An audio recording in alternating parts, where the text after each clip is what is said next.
טוב, ועכשיו אני מתכבד להזמין את בוניטה נתן זוסמן. She is the Vice President of the organization כולנו, an Association Research Fellow in Florida International University. בבקשה. A few words of introduction. Thank you for inviting me to participate in a discussion on a topic that is changing the course of Jewish history, whether the established Jewish world likes it or not. Thank you especially to Professor Tudor Parfit, who has introduced me to the academic study of Judaizing groups.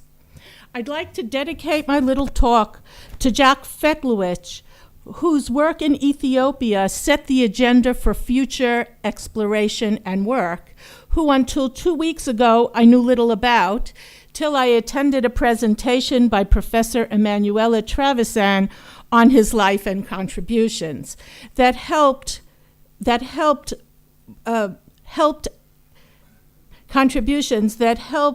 me and my husband, Rabbi Gerald Sussman, put into a historical context the work that we do for Kulanu.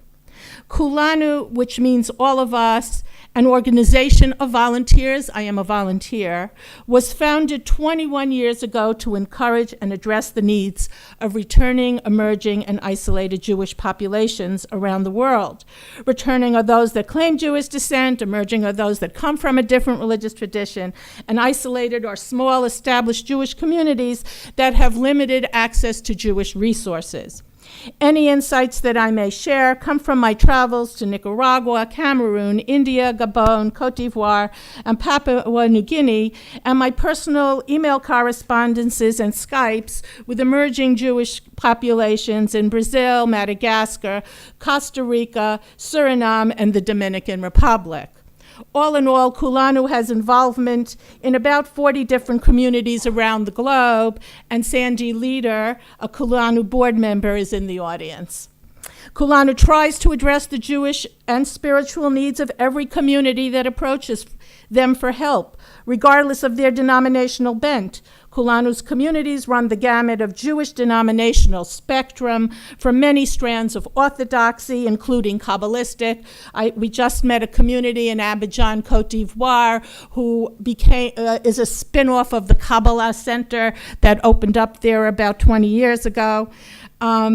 To conservative, reform, and Jewish seekers and spiritualists. Kulanu stakeholders appreciate all forms of Judaism as contributive and supports a philosophy of multiculturalism, pluralism, and non-judgmentalism.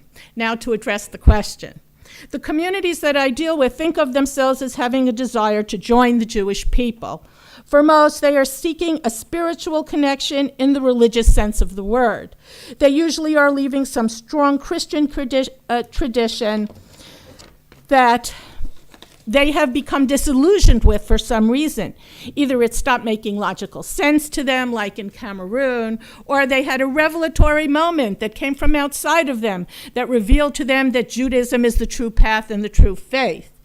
For some, they believe that the desire was implanted in them by God, who may have revealed to them that in some way Christianity was not their path.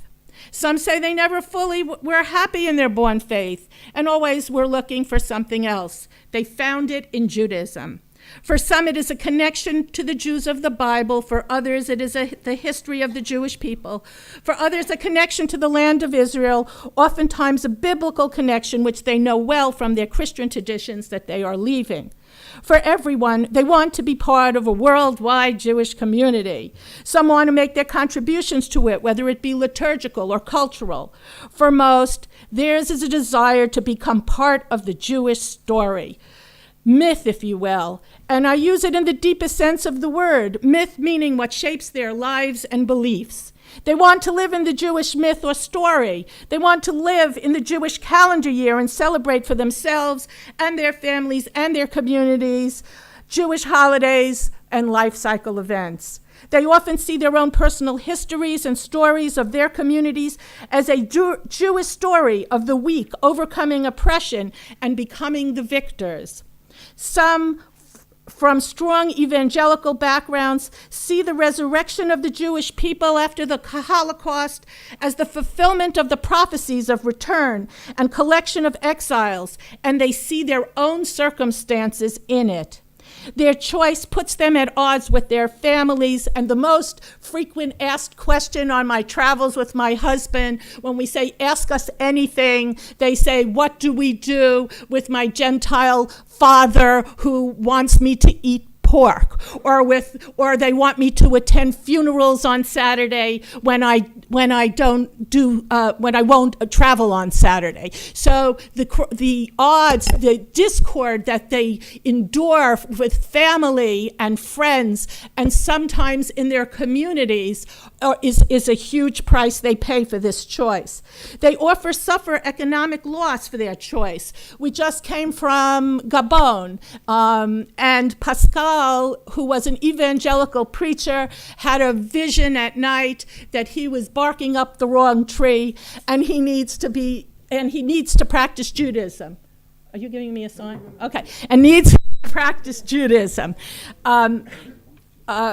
He had a pharmacy business that was huge, but once he changed the observance of Sabbath from Sunday to Saturday, he lost all his customers, and his store is now boarded up. So there's economic loss in the choice of joining the Jewish people. Okay, to answer the second question, what are the major blocks? A major block that I find is that the Jewish community doesn't believe them or accept their sincerity as real. Countless times I am told they just want a passport to Israel to get out of their poor conditions. In fact, most of the communities that I deal with are not interested in making Aliyah. There might be Yechidim, one or two, that might be interested, but for the most part, they want to establish their own communities, make their own communities grow. This attitude of that we think that they want to all make Aliyah comes from what I think is a very imperialistic or Western superiority complex that some of us share, that say, I am so wonderful, everyone wants to be like me. People also think of the historical Jewish community basically consisting of Ashkenazim and Sephardim and some others, for which these groups do not share a common history. Because they do not share this history, they are viewed as non-authentic. In my opinion, addressing the authenticity question is the next stage to incorporating the emerging populations. That is why the Jewish community is so interested in Dr. Parfit's work, because in their minds, it addresses authenticity questions. In a certain sense, they need to incorporate the new communities into the myth of the Jewish people in ways that seem logical and modern. So issues of lost tribes, whether they really exist or not, or genetic testing, or archaeological finds, or linguistic connections, all make including them easier. In my opinion, the closed-door policy is no longer acceptable. For most of the past 100 years, the dream of the Jewish people was focused on the Zionist movement. The spirit, imagination, pathos, and creativity of much of the Jewish people was dedicated to Jews becoming a free people in our own land. Much of this dream has been realized. Israel has been a functioning state for the last 65 years. We Jews have, to a significant extent, become just that, a free people in our own land. We are now faced with the question of what do we do when we have fulfilled our dream and accomplished many of our goals. It is just this issue that has led to feelings of malaise and aimlessness that affects much of the Jewish world, both here and abroad. It is time for us to lift our eyes and create a new vision for the future. May I suggest that now that the dream of a homeland has been fulfilled, perhaps the next step is to rebuild the Jewish people itself. It is a time after the Shoah to not only continue to develop the state, but to also simultaneously develop new communities to expand the diaspora. In the long run, it will have positive political, social, and economic implications for Israel and will strengthen the worldwide network of Jewish communities and invigorate them. Through the many centuries since the destruction of ancient Jerusalem, our people have suffered constant loss. The numbers of those who severed their ties with the Jewish faith and people because of shame, fear, or opportunity is cumulatively much larger than the number of those who remained part of it. Their descendants make up a not inconsiderable part of the world's population. They can be found in many places, from the descendants of the victims of the Inquisition to misplaced tribes in many parts of the world. With the birth of technology that makes information freely available, and the birth of the Jewish state as the center of the Jewish people, some of these people, as individuals and communities, are seeking to return, to attach or reattach themselves to the Jewish people and the Jewish way of life and belief. The Jewish people must now learn how to receive them, to welcome them, to educate them, to teach them, and in turn to learn from them. This situation is most prevalent in parts of the world which are becoming to grow in importance and population. If we do, the small streams of returnees will grow to be rivers. And I was invited to be on this panel as an activist. So as an activist, I have a bunch of suggestions here. 3 minutes, I'll move fast.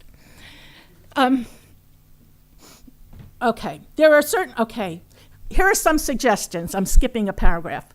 Group people that send out emails or requests for Jewish information from established Jewish organizations should be treated with a welcoming and respectful manner.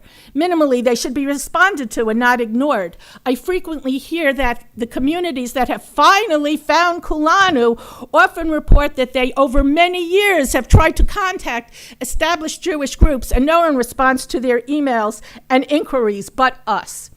2, the consulates of Israel must help support the development of these communities by doing things like providing etrogim, matzot, sidurim, and even shalichim who can teach both Hebrew and Jewish culture.